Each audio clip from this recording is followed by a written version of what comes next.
বেনামাজিকে শরীক বানিয়ে কুরবানি করলে কুরবানি সই হবে কিনা। মাসালাটা শোনার জন্য, বোঝার জন্য আপনাদেরকে কিছু নামাজ বিষয়ক হাদিস, সতর্ক বার্তা, ফজিলত সম্পর্কে আলোচনা শুনতে হবে, নতুবা বুঝবেন না। নামাজ স্বতন্ত্র ইবাদত, কোরবানি স্বতন্ত্র ইবাদত। প্রথম কথা, নামাজ স্বতন্ত্র ইবাদত, কোরবানি একটা আরেকটার সাথে কোনো সম্পর্ক নাই।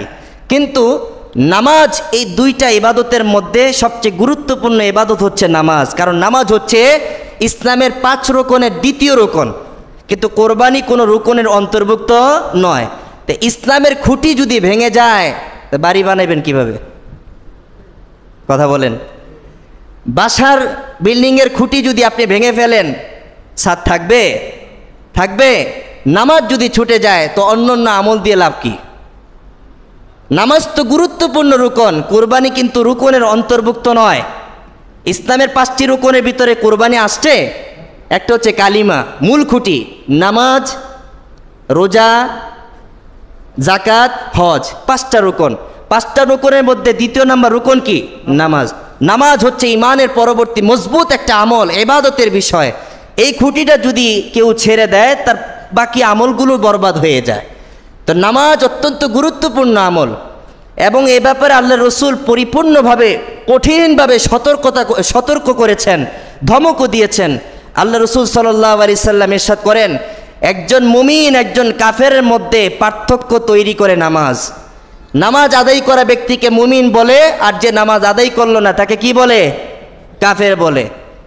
মুসলিম শরীফের হাদিস, তিরমিজি শরীফের হাদিসের মধ্যে উল্লেখ রয়েছে, যে ব্যক্তি ইচ্ছাকৃতভাবে নামাজ ছেড়ে দেয়, সে কাফেরের মতো হয়ে যায়। সে কার মতো হয়ে যায়? কাফেরের মতো হয়ে যায়। হযরত ওমর ফারুক রাদিয়াল্লাহু তাআলা আনহু থেকে বর্ণিত, যে ব্যক্তি ইচ্ছাকৃতভাবে নামাজ ছেড়ে দেয়, সে নির্ঘাত কাফের, সে নির্ঘাত। হযরত আব্দুল্লাহ ইবনে মাসউদ থেকে হাদিস বর্ণিত, তিনি বর্ণনা করেছেন, যে ব্যক্তি নামাজ ছেড়ে দেয় সে মুসলমানই নয়। হযরত আলী রাদিয়াল্লাহু তাআলা আনহু বর্ণনা করছেন, যে ব্যক্তি ইচ্ছাকৃতভাবে নামাজ ছেড়ে দেয় সে কাফের হয়ে গেছে। সুনানে বাইহাকি শরীফের হাদিসের মধ্যে উল্লেখ রয়েছে। রাসূল করিম সাল্লাল্লাহু আলাইহি সাল্লাম ইরশাদ করেন, কোন ব্যক্তি কাফের অর্থাৎ কুফর এবং শিরকের মধ্যবর্তী পার্থক্য তৈরি করে নামাজ। এতগুলো হাদিস আমাদেরকে এটাই শিখায়, কোন ব্যক্তি যদি ইচ্ছাকৃতভাবে নামাজ ছেড়ে দেয়, সে কাফেরের মতো হয়ে গেল, সে কুফরের অন্তর্ভুক্ত হয়ে গেল। এবার বলুন, যে ব্যক্তি ইচ্ছাকৃতভাবে নামাজ ছেড়ে দেয়, নামাজের প্রতি গাফেল, উদাসীন, ওই ব্যক্তিকে কুরবানিতে শরীক করালে কি এটা বুঝে আসবে যে সে আসলে আল্লাহর জন্য কুরবানি করতেছে? নামাজের মতো এমন একটা গুরুত্বপূর্ণ ইবাদত, যে ব্যক্তি নামাজকেই ছেড়ে দিল, যার ভিতর আল্লাহর কোনো ভয় নাই, আল্লাহর সন্তুষ্টি নাই, সে ব্যক্তি কুরবানির দিনে আল্লাহর সন্তুষ্টি নিয়ে কুরবানি করবে? কি বলেন? আমার কথা মনে বুঝেন নাই আপনারা? যে ব্যক্তি নামাজ ছেড়ে দিল, অন্তরে ভয় নাই, আল্লাহর সন্তুষ্টি নাই, ওই ব্যক্তি কুরবানির দিনে কুরবানি করবে আল্লাহর সন্তুষ্টি অর্জনের জন্য। এটা কি বিশ্বাস করা যায়? এই জন্য ওলামায়ে কেরাম বলছে, যে ব্যক্তি বেনামাজি, ওই ব্যক্তিকে শরীক করে কুরবানি করা এটা ঝুঁকিপূর্ণ। সতর্কতা হচ্ছে, একজন নামাজি ব্যক্তিকে কুরবানিতে অ্যাড করো, সতর্কতা অবলম্বন করো।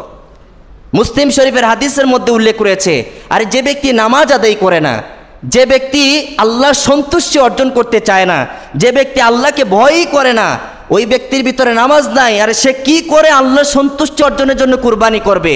তাহলে বোঝা যায় সে কুরবানি করতেছে মানুষ যে তিরস্কার করবে, ওই তিরস্কার থেকে বাঁচার জন্য। কথা বলেন না কেন? মানুষ যে বলবে কুরবানির দিনে কুরবানি আসছে, তুমি কুরবানি করো না, ওই কথা থেকে বাঁচার জন্য সে কুরবানি করে, আল্লাহ সন্তুষ্টির জন্য কুরবানি করে। হয়তো এইটা হবে, নয়তো এইটা হবে, গোস্ত খাওয়ার নিয়তে। এই জন্য ওলামায়ে কেরাম বলেছেন, বেনামাজি, যারা নামাজের ব্যাপারে উদাসীন, গাফেল, যারা নামাজই পড়ে না, কোনো রকম তোয়াক্কাই করে না, ওই সকল ব্যক্তিদেরকে শরীকানায় সাব্যস্ত করিয়া তাদেরকে নিয়ে কুরবানি করিলে ওই কুরবানিটা ঝুঁকিপূর্ণ হয়ে যায়, ঝুঁকিপূর্ণ সন্দেহ থাকে।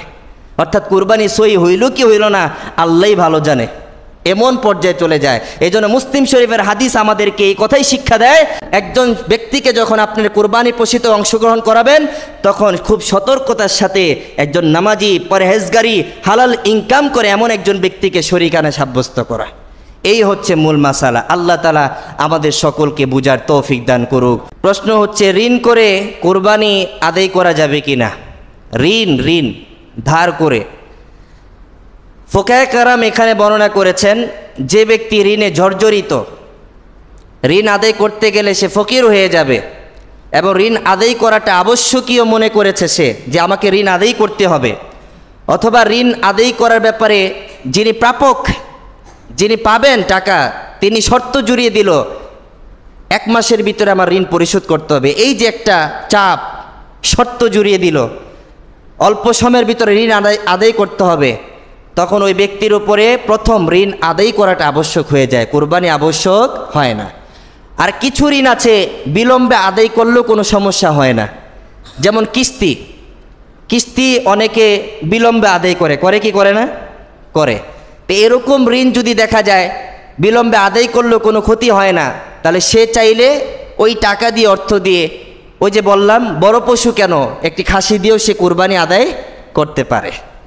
একজন প্রশ্ন করেছেন, কোরবানির সময় অনেক মহল্লায় সমাজ ব্যবস্থা আছে, অত্র এলাকায় অনেকগুলো সমাজ আছে যেখানে কুরবানির দিন গোশত জমা করা হয়, গরিবের অংশ থেকে যেটা জমা করা হয় সেটা থেকে পুনরায় আবার তাদের সহ সবাইকে দেওয়া হয়। এমত অবস্থায় কুরবানি একক ইবাদত হিসাবে নিজ বাসায় সমাজ ব্যতীত দেওয়া উত্তম হবে কি না? সমাজের সাথে একত্রিত হয়ে দেওয়াটা উত্তম হবে? কোরবানি আবশ্যক হয় স্বতন্ত্র ব্যক্তির উপরে। উনি যদি ইচ্ছা করেন যে আমি সমাজের ভ্রাতৃত্ব বন্ধন অটুট রাখার জন্য তাদের সাথে মিলে কুরবানি দিব, করতে পারে। আর উনি যদি চান যে না আমি কুরবানি সমাজের সাথে দিব না, আমি একা দিব, এটাও করতে পারে। দোনোটাতেই কি আছে? স্বাধীনতা আছে, জোরাজুরি নেই। সমাজে যেই গোস্তটা দেওয়া হয়, আমি সমাজের সকলের সাথে কথা বলেছি, ঢাকাতেও কথা বলেছি, আপনাদের এলাকাতেও কথা বলেছি। আলহামদুলিল্লাহ অনেক সমাজে কথা বলার আল্লাহ তাআলা তৌফিক দান করেছেন। প্রত্যেক সমাজের একটাই বলি যে এই অংশটা গরিবদের অংশ। এই অংশটা কাদের অংশ? গরিবদের অংশ। তো আপনি যেহেতু সমাজে বন্টন দিয়ে আসছেন, ওইটা গরিবের অংশে চলে গেছে, ওই অংশটা আপনি আর খেতে পারবেন না। দান করা জিনিস ফেরত আনলে এটাকে দান বলে না। দান করা জিনিস ফেরত আনলে এটাকে কি বলে না? দান বলে না। রমজানে কিছু হাদিয়া ও কোরবানির দিন শুধু গোশত পাওয়ার আশায় উল্লিখিত সমাজ ব্যবস্থার সাথে সম্পৃক্ত থাকা বর্তমান সময়ে কি ঠিক? আপনি কি মনে করেন? আমি মনে করি সমাজ ব্যবস্থা এটা আমাদের জন্য একটা গুরুত্বপূর্ণ মিশন। আপনি যদি সমাজে অ্যাড থাকেন তাহলে আপনার ওপরে যত ধরনের ক্ষতি, বিপদ, বালা মুসিবত আসতে পারে সমাজ প্রতিনিধিরা তা হ্যান্ডেল করতে পারে, স্বাভাবিক। কিন্তু সমাজের মধ্যে কিছুটা দুর্বলতা পরিলক্ষিত হয়। সে দুর্বলতা কি? পুরা বছর কোনো খোঁজখবর নেই, রমজান আর কুরবানি আসলেই তখন মাতামাতি শুরু হয়। এটা সমাজের সবচেয়ে বেশি দুর্বলতা। কি বলেন, পুরা বছরে কি ঝগড়া ফাসাদ হয় কি হয় না? হয়। ব্যক্তি বিপদে পড়ে না? আমি তো দেখেছি পুরা বছরে কেউ খোঁজখবর নেয় না। যদি নিত তাহলে ওই ব্যক্তি সুদে কখনো টাকা আনতো না। কথা বলেন, সুদে কখনো টাকা আনতো না। সমাজ প্রতিনিধি কারা? সমাজ প্রতিনিধি কারা হবে? যারা সমাজকে দেখে, সমাজের অভাব দেখে, দুর্দশাগ্রস্তদের ব্যক্তিদের পাশে দাঁড়ায়। এই জন্য আমি বলি সমাজপতিদের যে দায়িত্ব কর্তব্য তারা যেন পূর্ণাঙ্গ রূপে আদায় করে। যদি আদায় করে তাহলে ওই সমাজ ব্যক্তিদের সাথে অ্যাড হয়ে কাজ করাটা তো অতি উত্তম, অতি উত্তম। কিন্তু তারা যদি সেখানে দুর্বলতা প্রদর্শন করে, ওইরকম সমাজ ব্যবস্থার সাথে না থাকাটাই উত্তম। কোরবানির গোশত সমাজে একত্রিত করে সেখান থেকে আবার এনে ভক্ষণ করা যাবে কিনা? সমাজে যেই গোশতটা দেওয়া হয়, আমি সমাজের সকলের সাথে কথা বলেছি, ঢাকাতেও কথা বলেছি, আপনাদের এলাকাতেও কথা বলেছি। আলহামদুলিল্লাহ অনেক সমাজে কথা বলার আল্লাহ তাআলা তৌফিক দান করেছেন। প্রত্যেক সমাজের একটাই বলি যে এই অংশটা গরিবদের অংশ। এই অংশটা কাদের অংশ?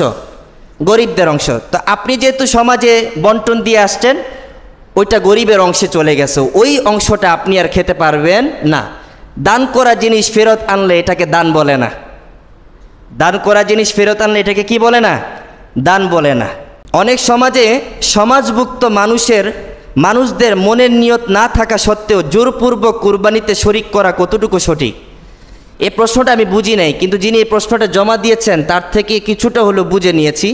মানে উনি বুঝাতে চাচ্ছেন আমার এবছর কুরবানি দেওয়ার নিয়ত নাই, মানে তিনি সামর্থ্যবান না, কিন্তু সমাজপতিরা ওনাকে জোরপূর্বক এত টাকা বাজেট ধরিয়ে বলছে তোমাকে কুরবানি দিতে হবে, শরিকে তাকে প্রবেশ করিয়ে দিয়েছে। এই যে জোরপূর্বক কাউকে শরিকানায় প্রবেশ করিয়ে দেওয়া এটা নিষেধ। কারণ কোরবানি তো সবার উপরে আবশ্যক হয় না, আবশ্যক হয় তার উপরে যিনি সামর্থ্যবান, যিনি সামর্থ্য রাখেন। যার সামর্থ্যই নেই তাকে জোরপূর্বক কোরবানি আদায় করলে এটা কোরবানি হবে না। এটা কি হবে না?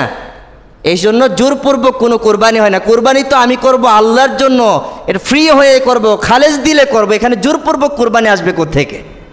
গোশত 3 বন্টন করা উত্তম, কিন্তু কারো যদি সম্পূর্ণটাই প্রয়োজন হয় তবে সে পুরোটাই রাখতে পারবে কিনা? পারবে। 3 বন্টন করা মুস্তাহাব, 3 বন্টন করা হচ্ছে মুস্তাহাব। কেউ কেউ বলেছেন ওয়াজিব হাদিসের ভাষ্য অনুযায়ী, কেউ কেউ বলেছেন সুন্নত। আমি মনে করি যেই পরিবারে লোক সংখ্যা অধিক, যাদের হয় না পুরা পশুটাই প্রয়োজন, এরকম লোক সংখ্যার জন্য ওই পশুটা পরিপূর্ণ ঘরে রাখাই উত্তম। কারণ এতে ফিতনা ফাসাদ সৃষ্টি হতে পারে। 3টা বন্টন করলেন, কেউ খেতে পারলো না কুরবানির গোশত, কারো মনে কষ্ট থাকতে পারে, ব্যথা থাকতে পারে, এতে করে একটা ফিতনা ফাসাদ পরিবারের মধ্যে লেগে যেতে পারে। এজন্য ফুকায়ে কেরাম হিকমতের সাথে বলেছেন আপনি চাইলে পুরা গোশতটা নিজেই ভক্ষণ করতে পারবেন, সমাজে দিতে পারবেন। তবে ওলামায়ে কেরাম বলেছেন যে একজন মানবিকতা ব্যক্তিত্বের কাজ হচ্ছে সমাজে যারা দুরস্থ রয়েছে, অসহায় রয়েছে, তাদের প্রতিও খেয়াল রাখা, তাদের প্রতিও খেয়াল রাখা। এটা কিভাবে খেয়াল রাখবেন? ধরেন আপনি কুরবানির গোশতটাকে 2 বন্টন করলেন, 1 বন্টন আপনার, 1 বন্টন গরিবদেরকে। 3 বন্টন করা হচ্ছে মুস্তাহাব, কিন্তু আপনি যদি আপনার গোশত 2 বন্টন করেন কোনো ক্ষতি নাই। আপনার গোশত যদি 1 বন্টনের মধ্যেই 3 ভাগের 2 ভাগ আপনার কাছে রেখে দেন, 1 ভাগ গরিবদেরকে দিয়ে দেন, এতেও কোনো ক্ষতি নাই। এটা পূর্ণ স্বাধীনতা, জোরজবরদস্তি করার কোনো সুযোগ নেই।